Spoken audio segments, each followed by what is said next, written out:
ये है पार्ट 10। बिना किसी देरी के शुरू करते हैं। मोकपुंग उंजी का उसके प्रति रवैये को याद कर कहता है, आज उसके उन सारे दिनों का उसका घमंड चकनाचूर कर दूंगा। और कुछ पल में ही वो मास्क अटैकर हुआन उंजी के साथ सबको गिरफ्तार कर लेते हैं। ये सब देख हुआन चिल्लाकर मोकपुंग से पूछते हैं, इस सब का क्या मतलब है? इस पर मोकपुंग कहता है, हमें सूचना मिली थी कि हलिम ग्रैंड एस्टेट में कुछ संदिग्ध गतिविधियां हो रही हैं। कहते हैं कि देश भर के प्रभावशाली लोग काफी समय से हलिम ग्रैंड एस्टेट में आते जाते रहे हैं। इस पर हुआन चिल्लाकर पूछते हैं, तो इसमें संदिग्ध क्या है? फिर मोकपुंग शातिर अंदाज में कहता है, आखिर वो कौन सी वजह हो सकती है जो ताकत और अधिकार वाले लोग एक जगह इकट्ठा हो रहे हों? ये तो गद्दारी है। ये सुन हुआन और उनके साथियों के होश ही उड़ जाते हैं। इस पर हुआन कहते हैं, ये तो पूरी तरह से बकवास है। गद्दारी? हम तो सिर्फ गो खेलने के लिए इकट्ठा हुए थे। फिर मोकपुंग कहता है, क्या तुम मुझसे उम्मीद करते हो कि मैं मान लूं कि इतने लोग सिर्फ गो खेलने के लिए इकट्ठा हुए थे? फिर हुआन कहते हैं, यही सच है। आपने हलीम मास्टर ऑफ गो के बारे में अफवाहें तो सुनी होंगी। इस पर मोकपुंग कहता है, अफवाहें मैंने सुनी हैं, लेकिन अफवाहें कभी भी बनाई जा सकती हैं, है ना? फिर सारे बंदियों में किसी को ढूंढ रहा होता है। फिर एक मास्क वाले अटैकर को पूछता है, और वो आदमी कहां है? इस पर मास्क वाला पूछता है, आप किसे ढूंढ रहे हैं? फिर मोकपुंग कहता है, वो आदमी हलिम मास्टर ऑफ गो या जो भी कहलाता है वो कहां है? इस पर मास्क वाला कहता है, इन सारे बंदियों के अलावा कोई और एकेडमी में नहीं था। यह सुन मोकपुंग कहता है, क्या वो भाग गया या पहले ही चला गया? हमारे आने के बाद भागना नामुमकिन था, तो वो पहले ही चला गया होगा। किस्मत वाला निकला।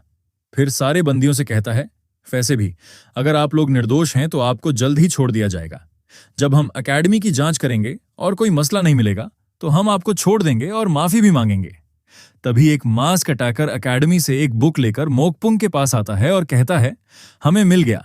उस बुक पर लिखा होता है कलेक्टिव ओथ, यानी सामूहिक शपथ। उसे देख मोकपुंग कहता है, यह है सामूहिक शपथ उन लोगों की है जिन्होंने गद्दारी की साजिश रची थी। ये कलेक्टिव ओथ का मतलब कुछ लोग मिलकर किसी समझौते के लिए साथ आते हैं। ये सुन हुआन और उनके साथियों के होश उड़ जाते हैं। फिर हुआन हैरानी से पूछते हैं, सामूहिक शपथ? ये तो हम पहली बार सुन रहे हैं। इस पर मोकपुंग उन्हें वो बुक दिखाते हुए कहता है, क्या इस सबूत को सामने देखकर भी तुम यही कह रहे हो? ये सुन देख हुआन समझ जाते हैं और मन में कहते हैं, शुरू से ही वो लोग इसी इरादे से यहां आए थे। मैं फंस गया। तभी बंदियों में से एक कहता है, हम निर्दोष हैं। दूसरा कहता है, ये नाइंसाफी है। तीसरा आदमी कहता है, मुझे कुछ पता नहीं था, मैं इसके लिए यहां नहीं आया था। तभी बंदियों में एक आदमी खड़ा हो जाता है। ये होते हैं ली वांग, एम्पायर के छोटे भाई। वो मोकपुंग को कहते हैं, मोकपुंग, तुम कुछ दिलचस्प कर रहे हो। उन्हें देख मोकपुंग शॉक हो जाता है और कहता है, आप तो रॉयल हाइनेस हैं, ये तो शहजादे हैं। हमें ली वांग के बारे में और बताया जाता है, ये रॉयल सेंसरेट के हेड और सेंसर जनरल प्रिंस ली वैंग होते हैं।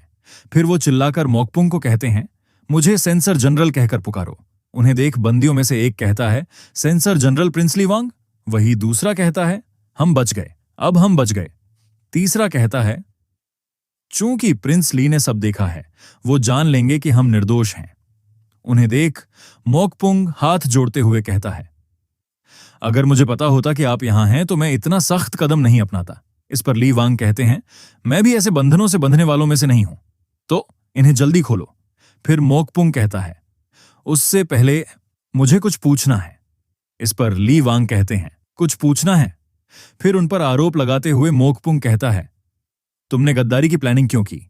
ये सुन तो ली वांग हैरान हो जाते हैं। आगे मोकपुंग हंसते हुए कहता है, क्या तुम सच में सोचते हो कि मुझे पता नहीं था कि तुम यहां होगे? ये सुन तो ली वांग गुस्से से कहते हैं, तुम विलेन, ये क्या कह रहे हो? तभी दो मास्क वाले अटैकर उन्हें दबाकर घुटनों पर लाद देते हैं। फिर मोकपुंग कहता है, अगर गद्दारी है तो एक केंद्र होना चाहिए। एक हनलिम ग्रांड स्कॉलर तो केंद्र नहीं हो सकता। तो तुम शाही खानदान के सदस्य इस गद्दारी के असली केंद्र हो, प्रिंस ली। ये सुन ली वांग चिल्लाकर कहते हैं, तुम बदतमीज, तुम्हारा घमंड आसमान तक पहुंच गया है। तुम्हारी हिम्मत कैसे हुई मुझे गद्दारी का इल्जाम देने की? क्या तुम सोचते हो कि इससे बच जाओगे? मैं तुम सबको नहीं छोड़ूंगा। इस पर मोकपुंग जवाब देता है, तुम्हें गलतफहमी है। तुम ये बात एम्परर को नहीं बता पाओगे, क्योंकि तुम कभी एम्परर से मिल ही नहीं पाओगे। फिर जोर से कहता है, गद्दारी का मतलब है तुरंत फांसी। तुम सब यहीं मरोगे। इस मामूली सी एकेडमी में एक कलेक्टिव ओथ है जहां तुम प्रिंस ली वांग और कई प्रभावशाली लोग इकट्ठा होकर गद्दारी की साजिश रचते हो। फिर तुम्हारे हिसाब से एम्परर क्या सोचेंगे? कोई भी इसे गद्दारी की साजिश ही मानेगा, है ना? ये सुन ली वांग पूरी ताकत से चिल्लाकर कहते हैं, तुम मोटे सांड, हेवन तुम्हें कभी माफ नहीं करेगा। इस पर वो मोटा कहता है, हाँ हाँ, ऐसे ही भीख मांगते रहो। और आप में से एक शख्स है जिसे सबसे पहले मरना होगा, वो है मून उंजी। फिर उसके पास जाकर कहता है, मैंने तुम्हें वॉर्न किया था कि मैं अपने तरीके से सब संभालूंगा। ये नतीजा है मुझे इनकार करने का। तेरी वजह से सब मरने वाले हैं। फिर उसके मुंह को उठाते हुए आगे कहता है, अब कैसा लग रहा है? इस पर उंजी उसके मुंह पर थूक देती है और चिल्लाकर उसे कहती है, मैं यहां मरना पसंद करूंगी, लेकिन तुम जैसे कमीने से शादी नहीं करूंगी। ये सुन मोकपुंग अपनी जीभ से वो थूक चाटता है। फिर उसके मुंह को पकड़कर कहता है, चिंता मत करो, मैं तुम्हें नहीं मारूंगा। आगे कहता है, मैं तुम्हें ये चाहने पर मजबूर करूंगा कि काश तुम मर जाती। सोचो, जितना बुरा हाल सोच सकती हो, मैं तुम्हें उससे दर्जनों गुना ज्यादा दर्द दूंगा। इस पर वो गुस्से से कहती है, क्या तुम सोचते हो मैं ऐसा होने दूंगी? मैं मर जाऊंगी, लेकिन तुम जैसे कमीने से बेइज्जत नहीं होंगी। फिर मोकपुंग उसे ब्लैकमेल करते हुए कहता है, ऐसा है, अगर तुमने अपनी जान ले ली तो तुम्हारे पिता को वही अंजाम भुगतना पड़ेगा। अगर तुम्हारे पिता ने भी अपनी जान ले ली तो दूसरे लोगों को वो अंजाम भुगतना पड़ेगा। ये मत सोचो कि इसमें सिर्फ यही लोग शामिल हैं। गद्दारी का मतलब है 9 पीढ़ियों का सफाया। अगर मरना चाहती हो तो मर जाओ, फिर दूसरे वो सजा भुगतेंगे जो तुम्हें भुगतनी चाहिए थी। ये सुन उंजी गुस्से से दांत पीस रही होती है। फिर उसके बाल पकड़कर उसे उठाता है और हंसते हुए कहता है, तो चलो मर कर दिखाओ, मरने की कोशिश करो। मुझे तो और मजा आएगा अगर तुम्हें मार कर ही खेल खत्म न करूं तो। और ही कर हंस रहा होता है। वहीं योंजी दर्द से चिल्ला रही होती है। अपनी बेटी को दर्द में देख हुआन उसे पुकारने के अलावा कुछ कर नहीं पाते। आगे मोकपुंग अपना मुंह यूंजी के पास लाकर उसके मुंह को अपने हाथ से टच करते हुए कहता है, ठीक है, शुरू करें। ये सब देख यूंजी मन में दर्द से कहती है, प्लीज मेरी मदद करो। फिर डरते डरते आंखें खोलती हैं और सामने देखकर तो उसे बहुत बड़ा शौक लगता है, क्योंकि सामने योनहो अपना बोझा बिस्ताना लेकर इधर उधर देखते हुए धीरे से छत पर जंप मारता है और उस पर चढ़ जाता है। उसकी हरकतें देख वो जोर से उसका नाम चिल्लाती है। ये देख योनहो पीछे देखने लगता है और सिर खुजाते हुए हंसने लगता है। इस पर वो चिल्लाकर पूछती है, तुम क्या कर रहे हो? फिर योनहो चिल्लाकर कहता है, दिख नहीं रहा, मैं भाग रहा हूं। इस पर युंजी चिल्लाकर कहती है, तुम भाग रहा हूं ऊंची आवाज में कैसे कह सकते हो? आगे योनहो चिल्लाकर हाथ हिलाते हुए कहता है, क्यों नहीं कह सकता भाग रहा हूं, जब मैं सच में भाग रहा हूं।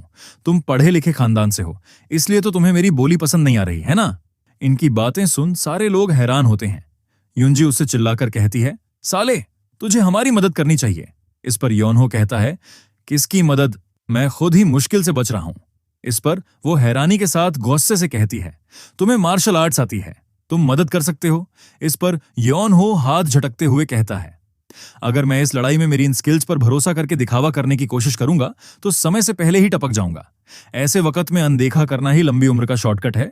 फिर मोकपुंग को हाथ हिलाकर कहता है, मैंने कुछ नहीं देखा, तुम जो कर रहे हो वो जारी रखो। ये सुन तो युंजी का दिल टूट जाता है। वहीं हुआन हैरान होते हैं और ली वांग तो गुस्से से गालियां भी देने वाले होते हैं। वो कहते हैं, इतना निकम्मा मैंने कभी नहीं देखा। तभी मोकपुंग जोर से चिल्लाकर योनहो को कहता है, रुको। फिर कहता है, भाग रहे हो? तुम पहले ही गद्दारी में शामिल हो, तुम कहीं भी भाग जाओ, तुम्हारे पीछे पूरा एम्पायर तुम्हें ढूंढने में लग जाएगा, तुम बच नहीं पाओगे। इस पर योनहो कहता है, खैर कोशिश करूंगा, तब पता चलेगा, है ना?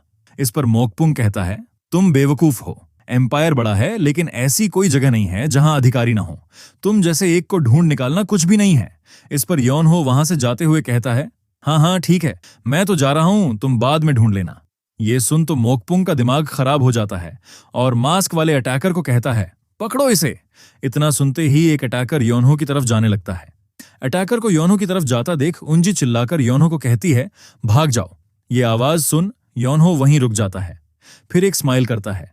फिर अटैकर को अपने ऊपर अटैक करता देख युंजी से कहता है, अभी थोड़ी देर पहले मदद मांग रही थी और अब कह रही है भाग जाओ, मैं करूं तो क्या करूं?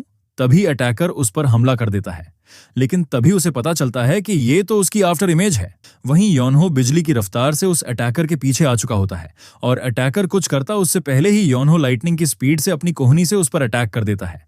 फिर एक जगह खड़ा होकर युंजी की तरफ देखकर कहता है, सच में कितनी अजीब औरत है। वहीं वो मास्क अटैकर इस हमले से छत तोड़कर जमीन में धंस गया होता है। इसी के साथ चैप्टर यहीं पर खत्म होता है और आगे आगे ये स्टोरी और भी मजेदार होने वाली है। इसके अगले चैप्टर के लिए इस चैनल को लाइक, शेयर और सब्सक्राइब करें। मिलते हैं अगली वीडियो में।